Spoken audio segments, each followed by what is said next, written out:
सवाल नंबर 26 हमारे पास है, the process by which plants loose water vapour is called transpiration. जिस प्रोसेस से जो प्लांट्स हैं वो अपने वाटर वेपर को लूज करता है उसको हम कहते हैं ट्रांसपायरेशन। बिस्मिल्लाहिर्रहमानिर्रहीम, रब्बी यस्सिर वला तुअस्सिर व तम्मिम बिल खैर। अस्सलाम वालेकुम, मेरा नाम है दिल अहमद और आप देख रहे हैं प्रेप एकेडमी का ऑफिशियल यूट्यूब चैनल। ये पार्ट 2 है of the solved experiences for the AFNS 2025, जहां पर पूरे पाकिस्तान से हमें रिसीव होने वाले एक्सपीरियंसेस को सॉल्व करके कंपाइल करके आपके साथ शेयर किया जाता है। ये 25 सवाल आज मजीद शेयर किए जाएंगे आपके साथ। जो लास्ट में 25 के अगर आपने वो नहीं देखे अभी तक, यहाँ पर आपको आई बटन पर लिंक शो हो रहा होगा, वहां पर जाएं, उस वीडियो को आपने लाजमी देखना है। आगे बढ़ते हैं। अगर आपके टेस्ट में 1 दिन है, 2 दिन है, 1 हफ्ता है या 10 दिन है, अगर आप चाहती हैं कि आपका टेस्ट पहली ट्राई में क्लियर हो और आप कम से कम टाइम में बैठ के अपने टेस्ट को कम्प्लीटली तैयार करें, जिनमें जो प्रेपरेशन आपको नोट्स प्रोवाइड किए जाएंगे उनमें पास्ट पेपर्स हैं, प्रीवियस सॉल्व्ड एक्सपीरियंसेस हैं, मोस्ट रिपीटेड सवालात हैं, सब्जेक्ट वाइज सवालात हैं, नॉन वर्बल है, वर्बल है, और इंतहाई प्रिसाइज और टू द पॉइंट सिलेबस आपको प्रोवाइड किया जाएगा। नीचे डिस्क्रिप्शन में आपको हमारा व्हाट्सएप नंबर मिल जाएगा, सिंपली आपने हमें उस पर कॉन्टैक्ट करना है। और अगर आप ये समझती हैं कि आपकी जो सक्सेस है, आपकी जो ये AFNS की जर्नी है, ये इतना भी वर्थ नहीं करती कि आप इसमें इतनी इन्वेस्ट करें, तो मुझे शदीद मायूसी होगी अपने स्टूडेंट से। बहैसियत एक मेंटोर, एक टीचर होने के नाते मेरा ये फ़र्ज़ है कि मैं कैंडिडेट्स तक वो चीज़ पहुंचाऊं जो उनको एक्चुअली में बेनिफिशियल करेगी। कोई ऑनलाइन क्लासेस बैठ के आपको किसी भी देखने में नाम नहीं लेता, किसी भी कोचिंग की ज़रूरत नहीं है, ना महीनों भर बैठ के आपको तैयार करना है, पूरा दिन आपने बैठ के सिर्फ तैयारी करें, नहीं। आप डिज़र्व करती हैं कि प्रिसाइज मटेरियल से रेलेवेंट प्रिपरेशन आप करें। डिस्क्रिप्शन में व्हाट्सएप नंबर हमारा मिल जाएगा, स्क्रीन पर भी आपको इशू हो रहा है, आप हमें कांटेक्ट कर सकती हैं। बारकल्लाहु फीकुन्ना। ठीक है, आगे बढ़ते हैं। सवाल नंबर 27 हमारे पास है, what is the pH value pure water. तो प्योर वाटर की जो pH वैल्यू होती है हमारे पास वो है 7 is the pH value of pure water. आगे बढ़ते हैं सवाल नंबर 28 की तरफ। The pH of neutral solution at 25 degree centigrade is 7। पहले वाटर की pH आई हमारे पास वो 7 है, और यहाँ पर जो न्यूट्रल सोल्यूशन है 25 डिग्री C पे उसकी वैल्यू है वो अभी हमारे पास 7 है। आगे बढ़ते हैं सवाल नंबर 29 की तरफ। What is the chemical formula of methane. तो इथेन, प्रोपेन, ब्यूटेन, मीथेन वगैरह जितनी भी जो गैसेज हैं, ठीक है, उसका जो ये केमिकल फार्मूला है हाइड्रोकार्बन्स का, इसको आपने लाजमी तैयार करना है। और मुझे थोड़ा सा शक है कि मीथेन का फार्मूला शायद CH है, क्योंकि प्रोबेबली ब्यूटेन था 4 में, लेकिन खैर ये आपने इसको लाजमी देखना है, इंशाल्लाह इसको कंफर्म भी कर देंगे हम अगली वीडियो में। तो ये सवाल था। आगे बढ़ते हैं। सवाल नंबर 30 हमारे पास है, चलें पहले सवाल नंबर 31 पढ़ लेते हैं। The process of converting a liquid into a gas is called evaporation. बहुत ही बेसिक सा सवाल है कि the process of converting a liquid into gas is called evaporation, और conversion of gas into liquid इसको हम क्या कहेंगे? यस, इसको हम कंडेंसेशन कहेंगे। अब बढ़ते हैं पिछले सवाल की तरफ। क्वेश्चन नंबर 30 हमारे पास है, विच of the following is not a state of matter. तो एनर्जी जो है वो मैटर नहीं है, ठीक है। ज़्यादातर प्लाज्मा, आपके मुख्तलिफ ऑप्शन होंगे, उनमें से आपने याद रखना है कि एनर्जी स्टेट ऑफ मैटर नहीं है। प्लाज्मा जो 4th स्टेट ऑफ मैटर है, सॉलिड, लिक्विड, गैस और प्लाज्मा, और एनर्जी हमारे पास जो प्लाज्मा, एनर्जी हमारे पास जो स्टेट ऑफ मैटर है वो नहीं है। आगे बढ़ते हैं सवाल नंबर 32 की तरफ। 31 हम पढ़ चुके हैं। क्वेश्चन नंबर 32, जेंटल वुमेन जो हमारे पास है, ये नहीं, दोबारा इवेपोरेशन का, आगे कंडेंसेशन का मैंने आपको बता दिया। इस तरह डिस्टिलेशन भी है, तो आपने उसको भी जहन में रखना है। Which element has the atomic number 1। तो hydrogen, the very first element of the periodic table, that is the hydrogen, और इसका जो एटॉमिक नंबर है वो 1 है, ठीक है। आगे बढ़ते हैं सवाल नंबर 33 की तरफ। What is the common name of sodium chloride. बच्चों वाला बच्चों वाला लिटरली।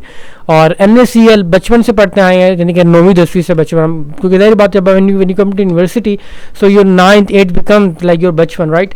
तो NaCl सोडियम क्लोराइड, इसको हम कहते हैं टेबल सॉल्ट, ठीक है। अक्सर आप शेफ़ को सुनते हैं तो वो वीडियो बता रहे होते हैं कि आपने जो है वो एक टीस्पून आपने टेबल सॉल्ट की डालनी है, नमक की आपने उसमें वो ऐड करनी है। आगे बढ़ते हैं सवाल नंबर 34 की तरफ।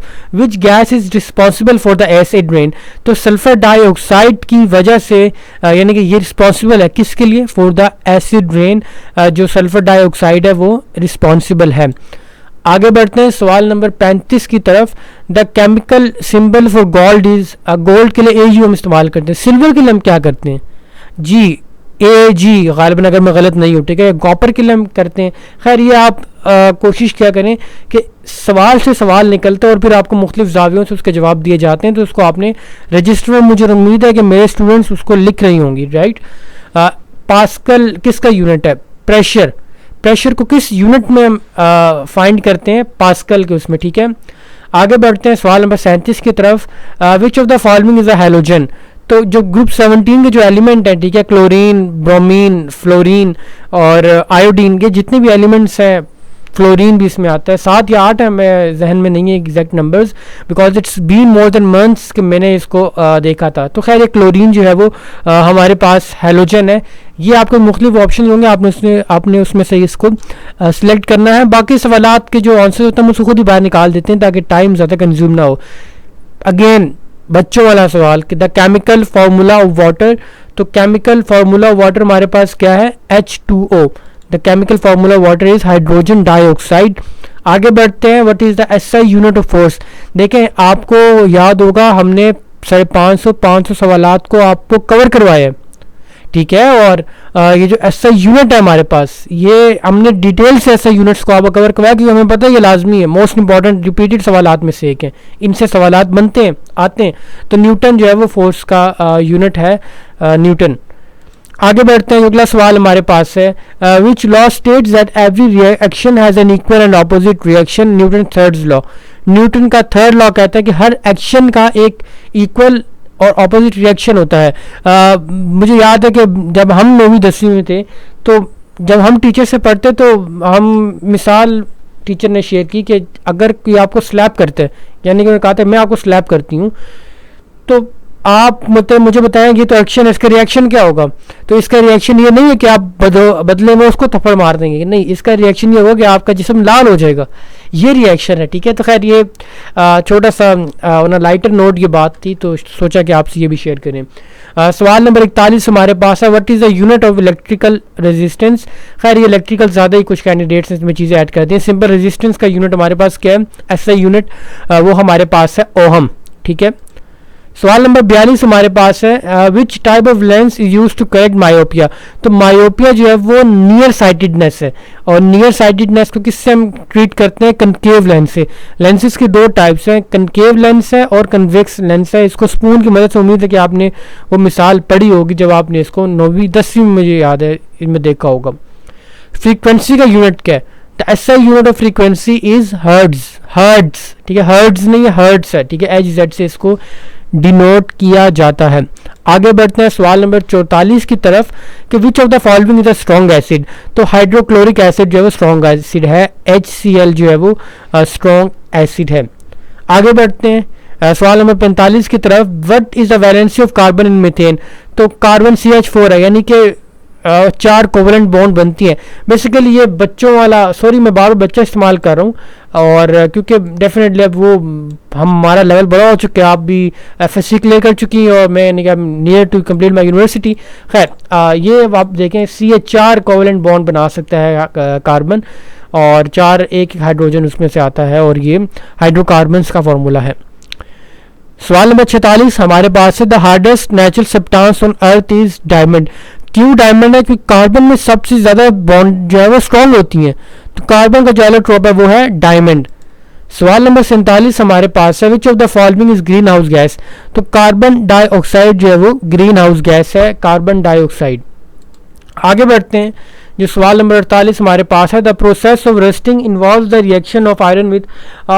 देखिए पानी का क्या फंक्शन है, पानी जिस चीज़ को भी टच करेगा ना उसको वो बर्बाद कर देगा, आपका फर्नीचर हो या फिर वो आयरन ही क्यों ना हो। आयरन का क्या है, वो ऑक्सीजन और वाटर है, और लाइक ये आप सिंपल जो MCQs हमारे पास। Which of the following is an example of chemical change, burning wood. यानी कि ये एक इरिवर्सिबल रिएक्शन है। Last for today's video, which gas is responsible for the greenhouse effect. तो इसका जो दुरुस्त जवाब है वो कार्बन डाइऑक्साइड है। ये थी आज की वीडियो, उम्मीद है आपके लिए बेनिफिशियल रही होगी। मिलेंगे इंशाल्लाह आपसे अगली वीडियो में। नीचे डिस्क्रिप्शन में आपको व्हाट्सएप नंबर मिल जाएगा, स्क्रीन पर आपको शो हो रही है बाकी वीडियोस। इंशाल्लाह मिलेंगे अगली वीडियो में। अस्सलाम वालेकुम वरहमतुल्लाहि वबरकातुहू।